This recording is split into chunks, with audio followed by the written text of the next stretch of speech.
Projeto de Lei de número 8 de 2021 estabelece as igrejas e os templos de qualquer culto como atividade essencial em períodos de calamidade pública no Estado da Bahia e dá outras providências.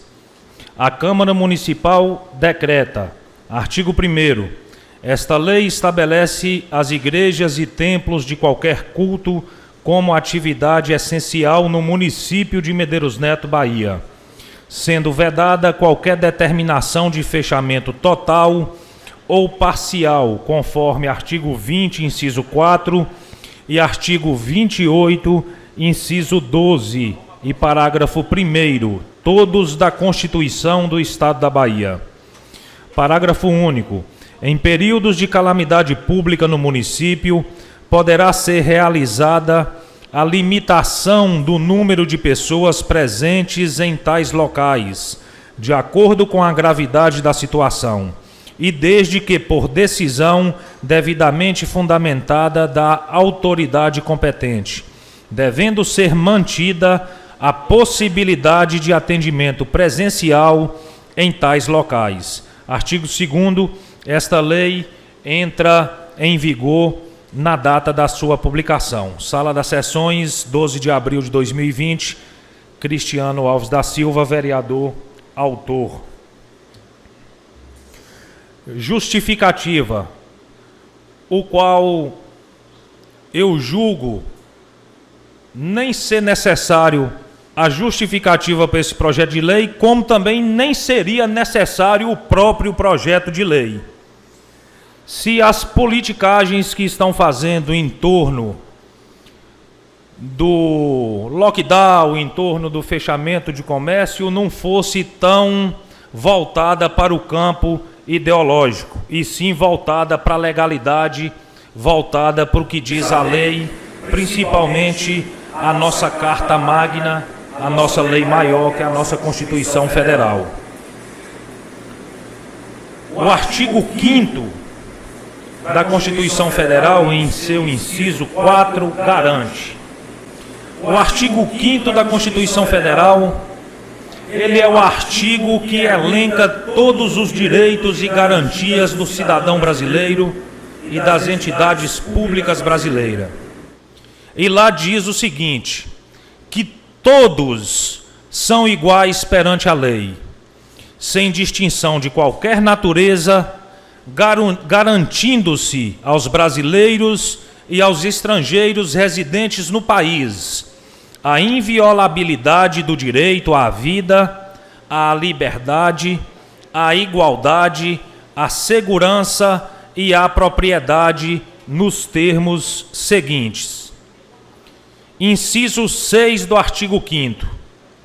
É inviolável a liberdade de consciência e de crença, sendo assegurado o livre exercício dos cultos religiosos e garantida, na forma da lei, a proteção aos locais de culto e às suas liturgias. Então, na forma da lei, o poder público, ao invés de decretar o fechamento das igrejas, como tem acontecido recentemente, ou através de decretos por toque de recolher, as igrejas ficarem impedidas de realizar o seu culto, o poder público, na verdade, deveria fazer o contrário. Deveria oferecer a garantia e a segurança necessária para que os templos religiosos pudessem continuar exercendo os seus cultos. Isso eu estou falando não por ser crente ou por ser religioso. Eu sou crente porque acredito em Deus, mas eu não sou crente na liturgia da palavra por seguir doutrinas religiosas.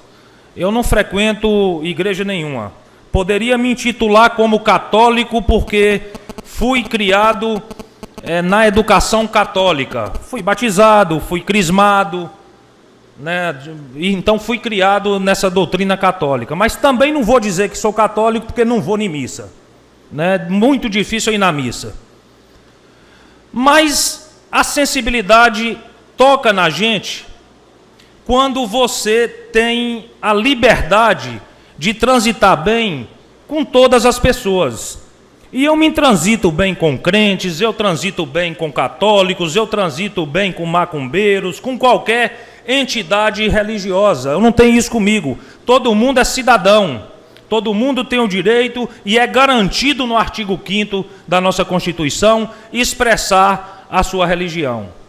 E por eu transitar bem com as pessoas e inclusive respeitar o direito de cada um, eu tenho acesso a pastores, como é o caso que é meu amigo pessoal, o pastor Genilson Luz, da Assembleia de Deus, da congregação de lá de Itupeva, foi quem esteve aqui na sexta-feira passada, me trazendo esta ideia de tornar os cultos religiosos, e quando ele pediu isso, quero parabenizar o pastor, ele não estava apenas preocupado com a congregação da igreja dele, que é a Assembleia de Deus, mas com a Batista, com a Católica, com as outras religiões, né, com a Universal, com a de Valdomiro aqui, nossa vizinha.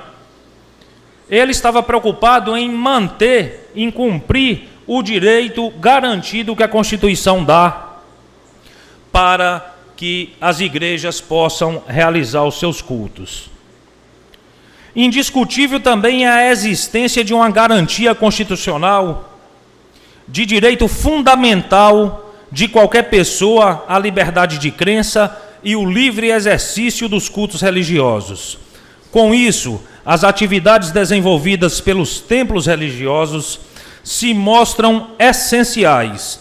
Ademais, não existem ressalvas ou condicionantes para a garantia da liberdade religiosa e para o exercício de cultos religiosos, inclusive durante os períodos de crises, pois, além de toda a atividade desenvolvida, como a de assistência religiosa e de assistência social, o papel das igrejas impõe atuação com atendimentos presenciais que ajudam a lidar com emoções das pessoas que passam por várias necessidades, principalmente psicológicas. Então, mediante todas essas considerações, todos esses ponderamentos, eu peço o apoio dos colegas vereadores para que a gente possa, pelo menos, estabelecer que as nossas igrejas e templos possam desenvolver as suas atividades religiosas de forma mais independente. Porque na hora que o calo aperta, o primeiro nome que a gente lembra para gritar é de Deus. E é na casa de Deus que muitas vezes a gente consegue encontrar o conforto necessário e o consolo também necessário para as nossas angústias. Muito obrigado a todos.